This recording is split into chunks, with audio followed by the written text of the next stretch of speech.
बहुत समय पहले हिमालय की तराई में बसे एक शांत, समृद्ध और रंग बिरंगे राज्य सूर्यगढ़ का शासन महाराज विक्रमसेन के हाथों में था। राज्य में नदियां कलकल बहती थी, खेत लहलहाते थे और लोगों के चेहरे हमेशा खुशियों से खिले रहते थे। इस राज्य का एकमात्र उत्तराधिकारी था राजकुमार आर्यवीर। आर्यवीर जितना बहादुर था, उतना ही दयालु और जिज्ञासु भी। उसे किताबें पढ़ने, विभिन्न कला रूप सीखने और प्रकृति के रहस्यों का पता लगाने में बड़ा आनंद मिलता था। राजकुमार की एक खास आदत थी, उसे पक्षियों से बहुत प्रेम था।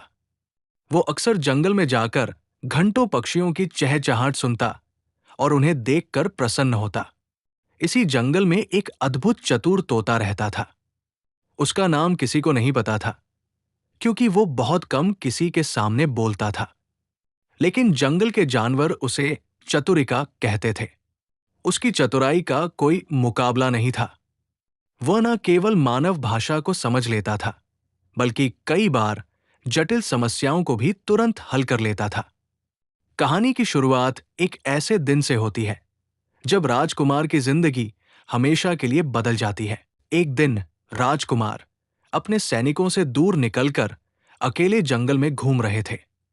सूर्यास्त हो रहा था और जंगल पर सुनहरी रोशनी फैल चुकी थी। हवा में ठंडक थी। तभी उन्हें किसी के रोने की आवाज सुनाई दी। राजकुमार चौंके। जंगल में कौन रो रहा है? वे सावधानी से आवाज की दिशा में बढ़े। कुछ ही दूर एक छोटा सा तोता झाड़ियों में फंसा तड़प रहा था। उसके पंखों में कांटे चुभे हुए थे। अरे, ये तो घायल है। राजकुमार तुरंत उसकी ओर बढ़े। उन्होंने कांटे निकालकर तोते को पानी पिलाया। तोता घबराते हुए बोला, मुझे बचाइए, मैं उड़ नहीं पा रहा। राजकुमार मुस्कुरा दिए, चिंता मत करो, अब तुम मेरे साथ हो। वे तोते को अपने महल ले आए। राजवैद्य ने उसकी दवा की और कुछ दिनों में वो ठीक भी हो गया। कुछ समय बाद तोता राजकुमार के कंधे पर बैठकर उनसे बातें करने लगा। एक दिन तोते ने धीमे स्वर में कहा, राजकुमार, आपने मेरी जान बचाई है।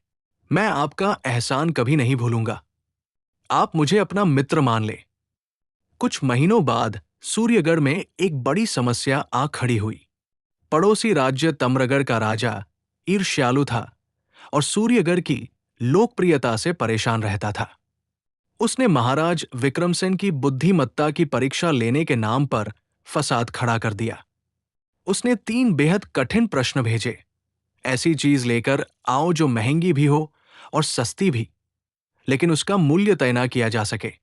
ऐसा प्राणी लेकर आओ जो छोटा भी हो, बड़ा भी, लेकिन समझ में मनुष्यों से अधिक हो। ऐसा जवाब दो जो सत्य भी हो और असत्य भी, पर फिर भी उपयोगी हो। ये सवाल पूरे दरबार को हैरान कर गए। मंत्रियों ने कई सुझाव दिए, लेकिन कोई भी उत्तर उपयुक्त नहीं लगा। उधर महाराज चिंतित थे। यदि सही उत्तर न भेजे तो तम्रगढ़ युद्ध छेड़ देगा। राजकुमार आर्यवीर ने अपने मित्र चतुरिका को सारी बात बताई। तोता कुछ देर सोचकर बोला, इनका सही उत्तर मैं दूंगा। राजकुमार, मुझे कल दरबार में ले चलना। राजकुमार चौंक गए। तुम? क्या तुम इन कठिन प्रश्नों का उत्तर दे पाओगे? चतुरिका हंस पड़ी। समय आने पर चतुराई ही सबसे बड़ा हथियार बनती है। कल आप देखना। तीसरा अध्याय, चतुर तोते का अद्भुत उत्तर। अगले दिन पूरा दरबार इकट्ठा था। तम्रगढ़ के दूत भी उपस्थित थे। वातावरण गंभीर था। तभी राजकुमार अपने कंधे पर चतुरिका को बैठाए दरबार में आए। सब हैरान रह गए। महाराज ने कहा, यह तोता क्या करेगा? राजकुमार? राजकुमार ने विनम्रता से कहा, महाराज, यही हमारी मदद करेगा। पहला प्रश्न, ऐसी चीज जो महंगी भी हो, सस्ती भी, और जिसका मूल्य तय न हो सके। चतुरिका ने जवाब दिया, ज्ञान। ज्ञान अनमोल है। अमीर इसे खरीद नहीं सकते, गरीब इसे खो नहीं सकते। इसका मूल्य न कोई तौल सकता है, न कोई मोल। पूरे दरबार में प्रशंसा की फुसफुसाहट फैल गई। दूसरा प्रश्न, ऐसा प्राणी जो छोटा भी हो, बड़ा भी, लेकिन समझ में मनुष्य से अधिक। चतुरिका ने मुस्कुराकर कहा, चींटी। वो आकार में छोटी है, पर मेहनत और संगठन में सबसे बड़ी। भोजन का भंडार कैसे तैयार किया जाता है, ये मनुष्य को उनसे सीखना चाहिए। तम्रगढ़ का दूध भी कुछ पल के लिए सहमत दिखा। तीसरा प्रश्न, ऐसा उत्तर जो सत्य भी हो, असत्य भी, लेकिन उपयोगी हो। तोता बोला, हो सकता है। ये ऐसा जवाब है जो सत्य भी हो सकता है और असत्य भी, पर हर परिस्थिति में उपयोगी है। दूत निरुत्तर हो गया। उसने मान लिया कि सूर्यगढ़ वास्तव में बुद्धिमानों का राज्य है। सूर्यगढ़ की प्रतिष्ठा पूरे क्षेत्र में बढ़ गई। चौथा अध्याय, राजकुमार पर संकट। कुछ दिन बाद तम्रगढ़ का राजा, जो लगातार हार से जलता था, षड्यंत्र करने लगा। उसने राजकुमार को अगवा करवाने की योजना बनाई। एक रात राजकुमार जंगल में घूम रहे थे। तभी कुछ नकाबपोश सैनिक उन पर हमला करने लगे। राजकुमार ने बहादुरी दिखाई, पर वे संख्या में अधिक थे। उसी समय चतुरिका ने ऊंची आवाज में चिल्लाना शुरू किया, मदद, मदद! राजकुमार पर हमला! जंगल के अन्य पक्षी भी उसकी पुकार पर सक्रिय हो गए। कहीं से उल्लू, कहीं से कोयल, कहीं से बाज उड़कर आए। पक्षियों का विशाल झुंड नकाबपोश सैनिकों पर टूट पड़ा। राजकुमार कुछ दूरी पर छिप गए। तब चतुरिका ने उन्हें एक गुप्त रास्ते से महल तक पहुंचाया। राजकुमार ने अपनी जान बचाने के लिए अपने तोते को गले लगा लिया। पांचवां अध्याय, चतुर तोते की योजना। तोता बोला, राजकुमार, अब समय आ गया है कि हम तम्रगढ़ की साजिश का अंत करें। राजकुमार ने पूछा, लेकिन कैसे? तोते ने कहा, बुद्धि से। ताकत हमेशा समाधान नहीं होती। चतुरिका की योजना अद्भुत थी। उसने कहा कि वे तम्रगढ़ जाएंगे, लेकिन लड़ाई के लिए नहीं, बल्कि बात करने के लिए। महाराज ने बड़ी चिंता के साथ राजकुमार को विदा किया। चतुरिका राजकुमार के कंधे पर था। तम्रगढ़ के महल में पहुंचकर चतुरिका ने राजा के सामने सत्य बताया। यदि आप सूर्यगढ़ से ईर्ष्या छोड़ दें, तो दोनों राज्यों का विकास दोगुना हो जाएगा। जलन से किसी का भला नहीं होता। राजा, जो भीतर से डरपोक था, पिघल गया। उसने अपनी गलती स्वीकार की और दोनों राज्यों के बीच शांति का समझौता हो गया। छठा अध्याय, असली रहस्य। तोता हमेशा इतना चतुर कैसे था? एक दिन राजकुमार ने पूछा, चतुरिका, तुम इतनी बुद्धिमान कैसे हो? तोता धीरे से बोला, मैं एक साधारण तोता नहीं हूं। कई वर्ष पहले एक ऋषि ने मुझे आशीर्वाद दिया था कि मैं बुद्धि का भंडार बनूं। लेकिन मेरे ज्ञान का उपयोग तभी होना चाहिए जब कोई सच्चा और दयालु व्यक्ति मुझे अपनाए। और मैं वो व्यक्ति आपको पाया। राजकुमार भावुक हो गए। सातवां अध्याय, सूर्यगढ़ में नया युग।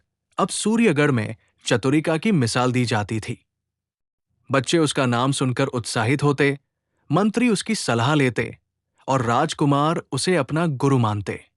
राजकुमार ने चतुरिका की मदद से कई नए सुधार किए।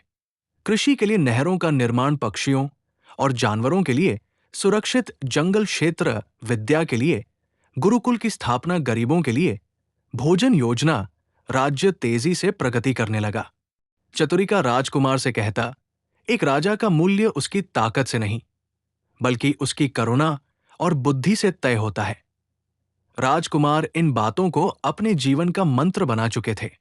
आठवां अध्याय, अंतिम परीक्षा। कई साल बीत गए। एक दिन भयानक सूखा पड़ गया। नदियां सूख गई, खेत प्यासे रह गए और लोग चिंतित होने लगे। राजकुमार ने चतुरिका से पूछा, अब क्या करें? चतुरिका ने कहा, राजकुमार, संकट में सबसे पहला काम घबराना नहीं होता, बल्कि प्रयास करना होता है। आओ, पूरा राज्य मिलकर एक समाधान ढूंढे। राजकुमार ने जनसभा बुलवाई।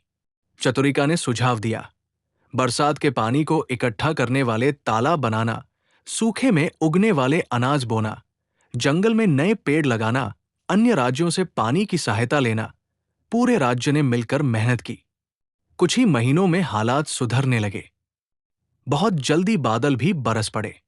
लोगों ने कहा, ये सब चतुरी का और राजकुमार की दूरदर्शिता का परिणाम है। 9वां अध्याय। अमर मित्रता। समय बीतता रहा। राजकुमार राजा बने। चतुरी का अब उम्रदराज हो चुका था, पर उसकी बुद्धि अभी भी तेज थी। एक दिन राजा ने पूछा, तुम्हारी एक इच्छा पूरी हो सकती है, बताओ तुम्हें क्या चाहिए? चतुरी का बोला, मुझे कुछ नहीं चाहिए, बस इतना वादा करो कि तुम इस राज्य को हमेशा न्याय, करुणा और बुद्धि से चलाओगे। राजा ने वादा किया। तोता मुस्कुराया, यही मेरा सबसे बड़ा पुरस्कार है। कहते हैं उस दिन के बाद चतुरी का ऐसी नींद में सोया कि फिर कभी नहीं जागा। लेकिन उसके विचार और मूल्य सूर्यगढ़ की मिट्टी में हमेशा के लिए बस गए। ये कहानी हमें सिखाती है कि चतुरता ताकत से अधिक शक्तिशाली होती है। ज्ञान का मूल्य सोने चांदी से भी अधिक होता है। संकट में बुद्धि और धैर्य सबसे अच्छा हथियार है। सच्ची मित्रता कभी नहीं टूटती। विकास युद्ध से नहीं, सहयोग से होता है। यदि आप चाहें तो इसका दूसरा भाग भी देखना चाहते हो तो हमारे चैनल को सब्सक्राइब कर ले और कमेंट में जरूर बताएं। तो मिलते हैं अगले नेक्स्ट वीडियो में। तब तक के लिए राधे राधे मित्रों।